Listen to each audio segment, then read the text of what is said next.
Eu já confessei o meu pecado, já pedi perdão. Por que a minha alma ainda se sente pesada? Eu ainda me sinto acusado. Por quê, Senhor? Por quê? Eu não quero mais me sentir assim. Eu não quero, meu Deus. Eu não quero mais. Eu sei que eu errei.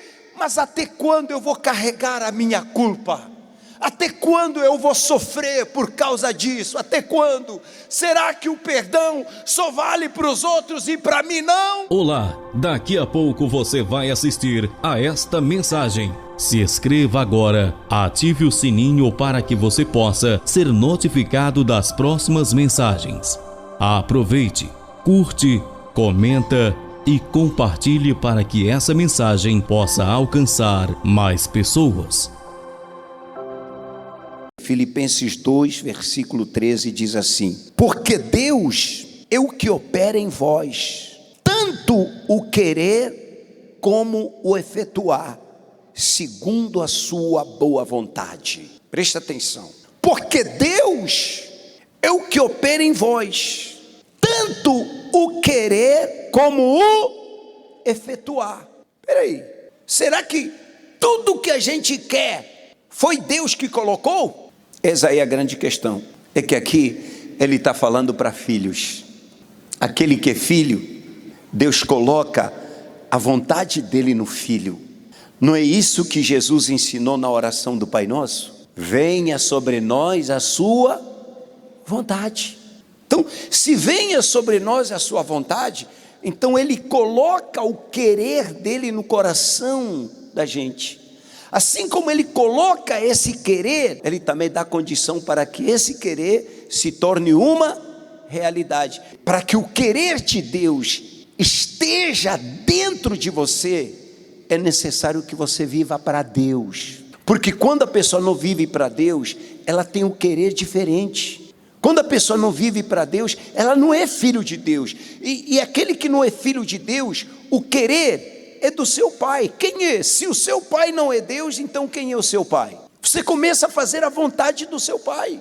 O querer que vem dentro de você, o querer do seu pai. Mas quando a pessoa se entrega para Deus, quer viver na dependência de Deus, presta atenção nesse detalhe, dependência em Deus, quer viver na dependência de Deus, quer viver para Deus, então Deus faz um plano para essa pessoa. Todo querer que nasce dentro dela está alinhado com o querer de Deus. E por isso Deus não tem dificuldade de realizar esse querer. Amém? E lá no versículo 14 diz assim: fazei todas as coisas sem murmurações, nem contendas. Preste atenção. Hoje o diabo trabalha no meio da igreja, colocando contendas. Sabia? Ele trabalha no meio da igreja para separar a igreja, coloca contendas, ele trabalha no nosso meio, eu estou falando no nosso meio, ele trabalha no meio de pastores, trabalha no meio dos obreiros, trabalha no meio dos grupos, tentando dividir os grupos, trabalha no meio da igreja, tentando separar. Ele sempre, esse trabalho não é só aqui, ele começou no céu, lá no céu ele conseguiu separar, ele separou. Terça parte dos anjos se revoltaram contra Deus. Aí eu pergunto, Deus não é perfeito? Eu não é perfeito. Em Deus nós encontramos erros, encontramos falha? Não, mas de onde é que o diabo tirou argumentos para fazer com que a terça parte dos anjos no céu se rebelassem contra Deus, murmurassem contra Deus? Por isso, muito cuidado com o que você ouve. Lá em Angola, ele separou, destruiu a igreja. Aqueles que deram ouvidos se rebelaram, murmuraram. Primeiro é assim, começa com as murmurações. Murmuraram e de repente se rebelaram. Mas aqueles que deram ouvido a essa palavra, sabe o que eles fizeram? Eles pularam fora das murmurações. Onde havia murmurações, eles viravam as costas. Não, eu não entro nessa. E hoje está um lá firme. É o filho. É o filho. O filho não murmura, gente. O filho não se corrompe. O filho não se deixa levar. Em ambiente de murmuração, o filho se sente mal. Por isso ele se retira. ele não participa na mesa dos murmuradores. O espírito de murmuração, ele está solto. Todo lugar tem espírito de murmuração. O diabo vem com a sua semente, ele vai lançando, ele lança. E essa semente, ela é lançada a partir de cima. Não pense você que só aconteça ali embaixo. É a partir de cima. Ele lança a sua semente no meio de pastores. Aquele que é sábio, ele fala, está amarrado, e vira as costas. Aquele que não é, se deixa contaminar. Ele lança a semente no meio dos obreiros. Pessoal, eu já tomei conta de igreja que o maior problema que eu tinha não era o povo. O maior problema que eu tinha, saber o quê? Obreiros. Era muita fofoca, era muito problema. É o diabo trabalhando. Ele não quer que você seja salvo. Por isso ele vai usar qualquer coisa para poder contaminar você, para poder contaminar o seu coração. No meio de membros, cuidado com a pessoa que se aproxima de você, a conversa que vem. Se for para edificar, amém. Mas se não for para edificar, sacode a poeira, diga, está amarrado, se levante, se afasta dessa pessoa. Olha aí, imagine, esse ex-obreiro do testemunho, esse homem do testemunho que a gente acabou de assistir, você tem ideia de quantas pessoas ele contaminou? Hein? Você tem ideia de quantas pessoas ele contaminou? A vida dele ficou toda destruída, mas quantos mais foram destruídos porque deram ouvidos às suas palavras? A segunda característica do verdadeiro Filho de Deus é que ele não se deixa contaminar. Ele não se deixa contaminar. Olha o que Paulo fala, continua aqui, fazei todas as coisas sem murmurações nem contendas. E deixa só ir mais um pouquinho. Essas murmurações começaram há muito tempo. Começou lá no céu, lá no Egito. Meu Deus, Moisés foi lá para libertar eles. Eles se levantaram contra Moisés, gente. Começaram a murmurar, se levantaram contra Moisés. Eles queriam bater em Moisés. Expulsaram Moisés. Deus teve que endurecer o coração de Faraó para ver se acontecesse mais desgraça, para que ele fizesse mais milagres aí, só para convencer aquele povo de coração duro. Aí conseguiu, tirou eles do Egito, foram para o deserto. No deserto começaram de novo. O diabo levantou Datá, Corã e Abirã. Aí começaram a fazer a cabeça das pessoas. Aí o chão se abriu para engolir os murmuradores. Preste atenção. Está acontecendo alguma coisa errada com você? Você pode questionar Deus. Que isso, bispo? Questionar Deus não é pecado? Você aprendeu errado. Eu aprendi errado. Uma vez um pastor falou assim, rapaz, você não pode questionar Deus não.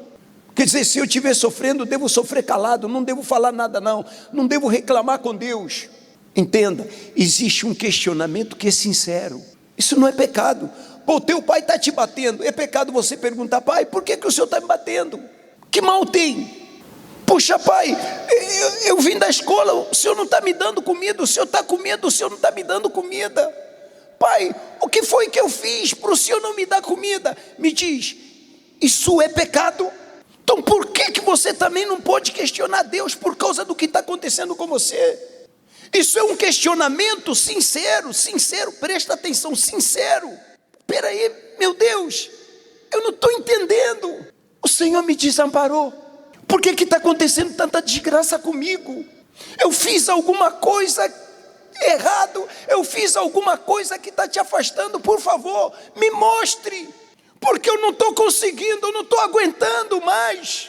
Meu Deus, o meu filho estava bem, ele cresceu na igreja e de repente está nessa situação. Senhor, o que está acontecendo? Me fala, é pecado você falar para Deus, Deus, eu sei que o Senhor cura, eu sei que o Senhor tem poder, mas por que o Senhor não está me curando? Esse câncer aqui para o Senhor não é nada.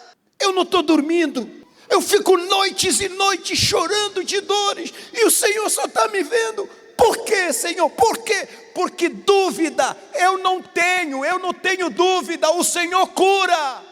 Eu já agi a fé, eu já bebi água do tratamento, eu já pedi oração, eu já fiz tudo. Tem alguma coisa que eu ainda não fiz? Eu pergunto, isso é pecado? Não. O que é pecado? Pecado é questionamento duvidoso, é quando você coloca o poder de Deus em dúvida. Quando você fala assim, eu quero ver se o Senhor mesmo é Deus, faça isso aqui se o Senhor é Deus. Não, aí não. Mas um questionamento de fé, um questionamento sincero, pô. Ele é Deus. E eu vou falar, e ele busca pessoas sinceras. Deus fala assim, Moisés, vou fazer o seguinte, é muita murmuração, esse povo está murmurando muito, então vamos fazer o seguinte, eu vou matar todos eles, pronto, e vou começar uma nova geração só com você. Ele falou, não, Senhor, o Senhor não vai fazer isso. Se o Senhor fizer isso, vão falar, olha, sou o Deus dele. Lhes tirou do Egito para lhes matar no deserto, que Deus é esse? Olha o que as pessoas vão falar, Senhor, se o Senhor fizer isso, então risco o meu nome do livro da vida. Se o Senhor fizer isso, então não me salve. Se o Senhor fizer isso, então me manda para onde essas pessoas vão. Ou seja, elas vão para o inferno, então me mande para lá também. Sincero, homens sinceros. Você está sofrendo calado? Ei, filho, você está sofrendo calado? Está gemendo calado? Você só vive chorando, lamentando? Você pode colocar esse choro para fora. Não é pecado perguntar para Deus. Se você já entendeu, tudo bem. Mas se você não entendeu por que isso está acontecendo na sua vida, você pode perguntar, Senhor, por quê? Por quê? Por que eu choro?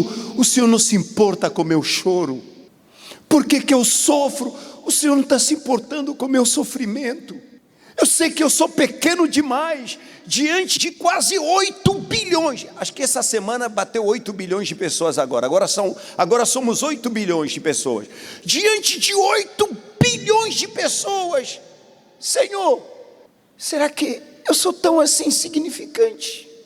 Por que a minha oração o Senhor não ouve mais? Bispo, só que eu pequei, eu errei, eu falhei. Bispo, eu traí a minha mulher. Bispo, eu roubei. Bispo, eu enganei. Ele não disse que se confessar os nossos pecados, Ele perdoaria? Então, você confessou? Confessa. Depois de confessar, pede perdão. Se mesmo depois de você fazer isso, você não se sente ainda perdoado, aí você pode perguntar para Ele, Senhor, o que eu preciso fazer mais? Eu parei, eu disse para o Senhor e para mim mesmo, nunca mais vou fazer isso, e eu nunca mais fiz. Eu já confessei o meu pecado, já pedi perdão. Por que a minha alma ainda se sente pesada? Por que eu ainda me sinto acusado? Por que, Senhor? Por quê? Eu não quero mais me sentir assim, eu não quero, meu Deus, eu não quero mais, eu sei que eu errei, mas até quando eu vou carregar a minha culpa? Até quando eu vou sofrer por causa disso? Até quando? Será que o perdão só vale para os outros e para mim não? Eu pergunto, isso é pecado? Isso tem um nome, se chama vida com Deus. Ser sincero com Deus. Não perca tempo, ficar na mesa com os murmuradores.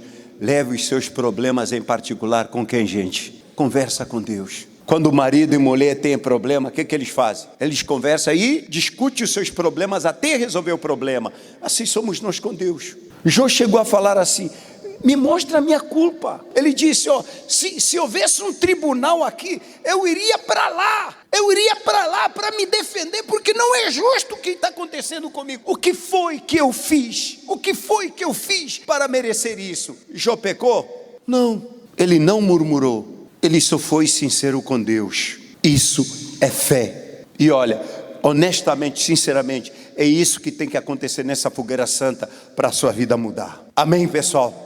É isso, você não é filho, você tem um caráter que você não gosta, você é uma pessoa que você não quer ser. Fale com Deus para Ele te mudar.